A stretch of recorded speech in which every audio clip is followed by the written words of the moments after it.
Hello guys, नमस्ते, प्रणाम। आशा करता हूँ आप सभी अच्छे ही होंगे। तो चलिए शुरू करते हैं आज का हमारा गांव वाला व्लॉग। आज का व्लॉग है चंदा कलेक्शन और कीर्तन मंडली को निमंत्रण पत्र देने से जुड़ा हुआ। आज सुबह मैं करीब 7 बजे उठा। देर हो गई थी, लेकिन आज मौसम काफ़ी अच्छा था। उठने के बाद मैंने ब्रश किया, मुंह धोया और फिर निकल पड़ा ग्राम स्थान की तरफ। जैसे ही मैं घर से निकला, मेरी छोटी सी बेटी भी मेरे साथ निकल पड़ी। वो बोली, पापा मैं भी चलूंगी। लेकिन मुझे आज काफ़ी दूर दूर जाना था, तो मैंने उसे थोड़े पैसे दिए और बोला, बेटा सौदा खा लेना। फिर वो मान गई। अब ज़रा आप भी देखिए मेरे गांव का नज़ारा कितना प्यारा लग रहा है। शांत माहौल, हल्की ठंड और गांव की सादगी, दिल खुश हो जाता है। फिर हम ग्राम स्थान के पास पहुंचे। वहां सबसे पहले हमने बाबा राम ठाकुर को हाथ जोड़कर प्रणाम किया। इसके बाद हम आगे बढ़े, जहां हमारे कमेटी के लोग इकट्ठा हो रहे थे। हम रोहित की दुकान पर पहुंचे तो देखा कि कमेटी के काफ़ी भाई पहले से ही आ चुके थे। आज का हमारा प्रोग्राम चंदा कलेक्शन करना, कीर्तन मंडली को निमंत्रण पत्र देना। सबसे पहले हम लोग चंदा कलेक्शन के लिए निकले। पहला घर पहुंचे, वहां हमें चावल मिला। पैसों के बारे में बात की तो बोले पैसा 1-2 दिन में दे देंगे। हमने कहा ठीक है। दूसरे घर गए, देखकर लगा कि शायद यहाँ पैसा मिल जाएगा, लेकिन उन्होंने भी कहा अभी पैसा नहीं है, बाद में दूंगा। फिर हम तीसरे घर पहुंचे। ये हमारे ही कमेटी के सदस्य थे मिट्ठू सिंह।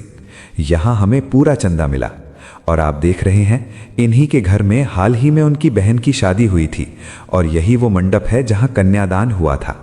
इसके बाद हम आगे बढ़ते गए। कई घरों में कुछ नहीं मिला, कई जगह कहा गया कल दे देंगे, कहीं पैसा मिला, कहीं चावल और कहीं कुछ भी नहीं। इस तरह हम लोगों ने काफ़ी घरों का चक्कर लगाया। जहाँ जहाँ चावल मिला हम उसे साथ लेते चले गए। फिर हम सब भाई वापस रोहित की दुकान पर पहुँचे। वहाँ थोड़ी देर मीटिंग हुई। तय हुआ कि अब दूसरे गांव भी जाना है। इसके बाद हम 3 भाई गाड़ी लेकर निकल पड़े। एक भाई के घर पहुँचे तो भाभी बोली, भैया से पैसे मंगवा कर दे दूंगी। हमने कहा ठीक है। दूसरे घर गए, वहाँ भी यही जवाब मिला, अभी नहीं है, बाद में देंगे।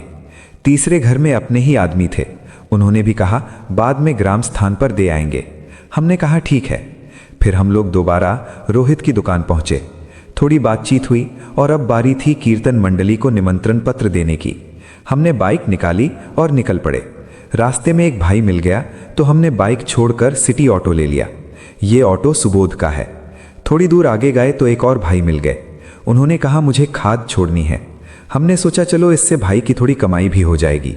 फिर हम आगे बढ़ते गए। काफ़ी दूर जाने के बाद जिसकी दुकान पर हमें जाना था वहाँ पहुँचे। हमने उनसे बातचीत की, निमंत्रण पत्र दिया। उन्होंने कहा हम अपनी पूरी कीर्तन मंडली से बात करके आपको कंफर्म कर देंगे। हमने कहा ठीक है। फिर हम आगे बढ़े। इसके बाद हम दूसरी कीर्तन मंडली के पास पहुँचे। उन्हें भी निमंत्रण पत्र दिया। उन्होंने भी यही कहा हम बात करके आपको बता देंगे। फिर हम कीर्तन मंडली के एक और सदस्य के पास पहुँचे। वो अपनी दुकान पर ही थे। उनसे भी बातचीत हुई, निमंत्रण पत्र दिया। उन्होंने भरोसा दिलाया हम समय पर पहुँचेंगे। हमने धन्यवाद कहा और फिर घर की तरफ निकल पड़े। घर पहुँचने में काफ़ी देर लग गई। तो गाइज, ये था आज का हमारा गांव वाला व्लॉग। अगर वीडियो अच्छा लगा हो तो लाइक ज़रूर कीजिए, चैनल को सब्सक्राइब कीजिए और कमेंट में बताइए आपको ये व्लॉग कैसा लगा। मिलते हैं अगले वीडियो में, तब तक के लिए धन्यवाद।